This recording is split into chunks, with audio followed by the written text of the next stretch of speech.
The reading of Esther chapter 1 and 2, where we'll hear about the king's banquet, how the old queen got kicked out, and we'll also hear how Esther becomes queen, and we'll also see Mordecai and how he's loyal to the king. Esther chapter 1, the king's banquet.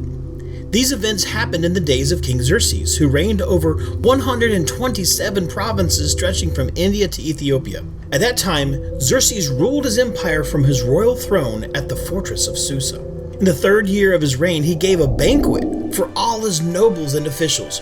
He invited the military officers of Persia and Media, as well as the princes and nobles of the provinces. The celebration lasted 180 days, a tremendous display of the opulent wealth of his empire and the pomp and splendor of his majesty.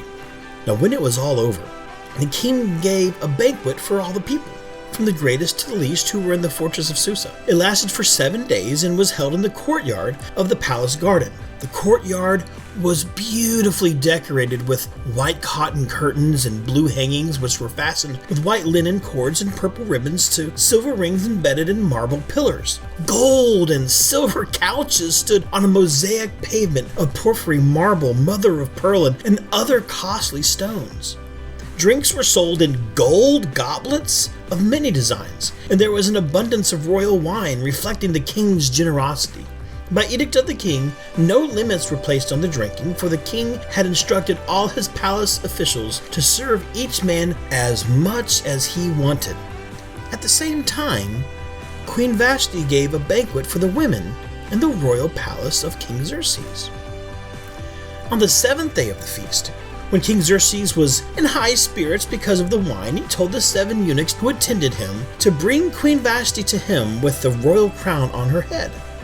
He wanted the nobles and all the other men to gaze on her beauty, for she was a very beautiful woman. But when they conveyed the king's order to Queen Vashti, she refused to come. This made the king furious, and he burned with anger. He immediately consulted with his wise advisors, who knew all the Persian laws and customs, for he always asked their advice. And 7 of these nobles of Persia and Media met with the king regularly and held the highest positions in the empire. "What must be done to Queen Vashti?" the king demanded. "What penalty does the law provide for a queen who refuses to obey the king's orders properly sent through his eunuchs?" Well, one answered the king and his nobles: "Queen Vashti has wronged not only the king, but also every noble and citizen throughout your empire. Women everywhere will begin to despise their husbands, and when they learn that Queen Vashti has refused to appear before the king, before this day is out, the wives of all the king's nobles throughout Persia and Media will hear what the queen did and will start treating their husbands the same way. There will be no end to their contempt and anger. So, if it please the king, we suggest that you issue a written decree, a law of the Persians and Medes that cannot be revoked. It should order that Queen Vashti be forever banished from the presence of King Xerxes, and that the king should choose another queen, more worthy than she. When this decree is published throughout the king's vast empire, husbands everywhere, whatever their rank, will receive proper respect from their wives." Well, the king and his nobles thought this made good sense, so he followed the counsel.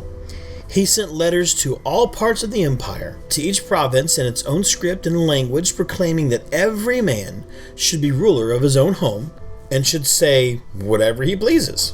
Chapter 2. Esther becomes queen. But after Xerxes' anger had subsided, he began thinking about Vashti and what she had done and the decree he had made. So his personal attendant suggested, "Let us search the empire to find a beautiful young virgin for the king. Let the king appoint agents in each province to bring these beautiful young women to the royal harem at the fortress of Susa. Haggai, the king's eunuch in charge of the harem, will see that they are all given beauty treatments. After that, the young woman who most pleases the king will be made queen instead of Vashti." This advice was very appealing to the king, so he put the plan into effect. At that time, there was a Jewish man in the fortress of Susa, whose name was Mordecai, son of Jair. He was from the tribe of Benjamin and was a descendant of Kish and Shimei.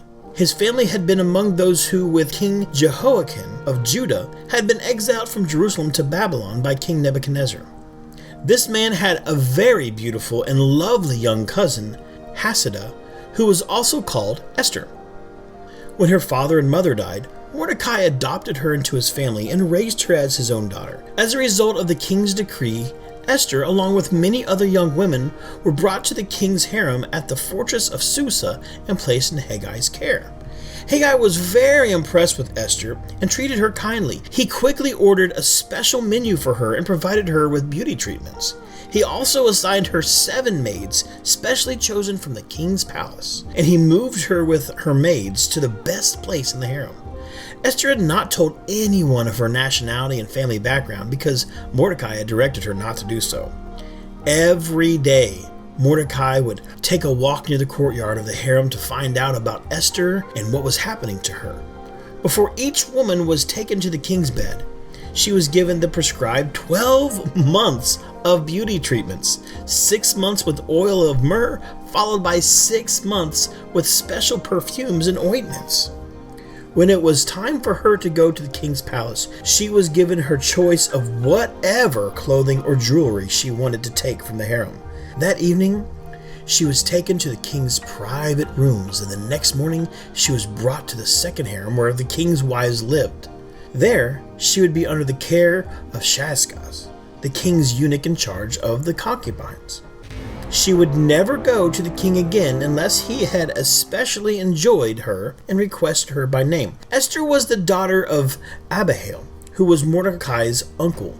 Now Mordecai had adopted his younger cousin Esther.